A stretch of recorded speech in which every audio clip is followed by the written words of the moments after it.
សូមស្វាគមន៍មកកាន់វីដេអូបន្តនិយាយអំពីដំណើរកម្សាន្តនៅឯប្រទេសម៉ារ៉ុកទាំងនេះគឺជាអាហារប្រចាំតំបន់របស់គេបងប្អូនមើលទៅរូបរាងកណោមែនតើ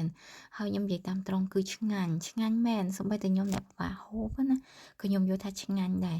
គ្រប់មុខគឺឆ្ងាញ់ទាំងអស់ជាពិសេសអាគូស្គូរបស់គេហ្នឹងគឺថាល្បីប្រចាំតំបន់ហ្នឹងគឺឆ្ងាញ់ខ្លាំងជួយចិត្តណាហើយនេះគឺយើងទៅគូសម្រាមដៃណាបែបស្ទាយម៉ារ៉ុកសុំម្ដង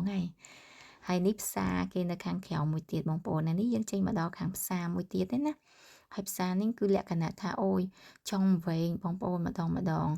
ហើយនៅនេះគេដើម្បីធ្វើឲ្យយើងបានទស្សនាច្រើនគេធ្វើកលៈហើយបន្ទាប់មកយើងដើរចូលនៅក្នុងកលៈហ្នឹងទៅដើម្បី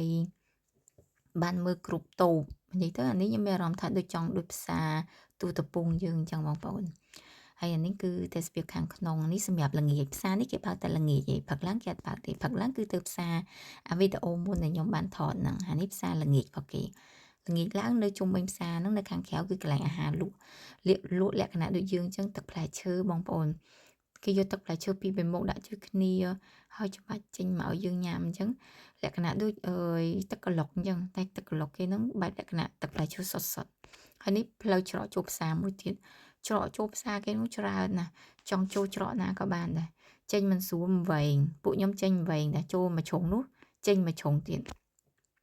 ហើយអ្នកលក់នៅហ្នឹងគឺប្រកែកហាវណាបងប្អូនអូហាវអត់ទាស់ហាវឡើងយើងចង់ละเอียดខ្លួនអត់ចូលហាវពេកហាវឡើងហាវឡើងថាដើរតូបណាហាវតូបនឹងហាវដើរតូបកាត់តូបណា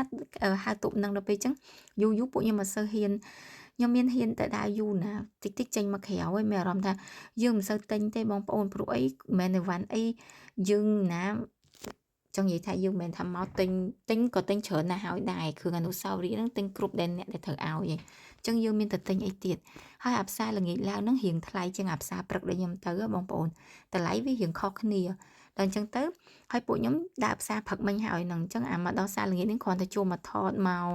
លេងហ្នឹងមានតែទិញអីហើយអ្នកហាវនោះហាវពេកហើយឡើងឯងអ្នកដើរហ្នឹងចង់អៀនខ្លួនហើយនេះបងប្អូនអាចឃើញឯផ្សារគេលាក់បែបគណៈថាខាងលើហ្នឹង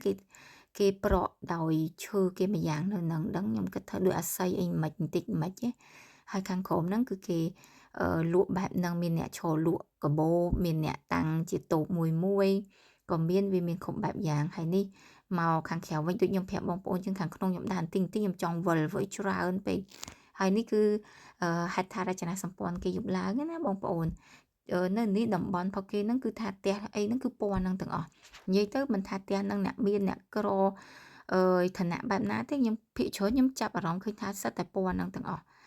គឺគេនិយាយទៅដូចប្រហែលជានៅហ្នឹងគេត្រូវការពណ៌ហ្នឹងដឹងខ្ញុំក៏អត់ច្បាស់ដែរណាព្រោះបានសេចសួរ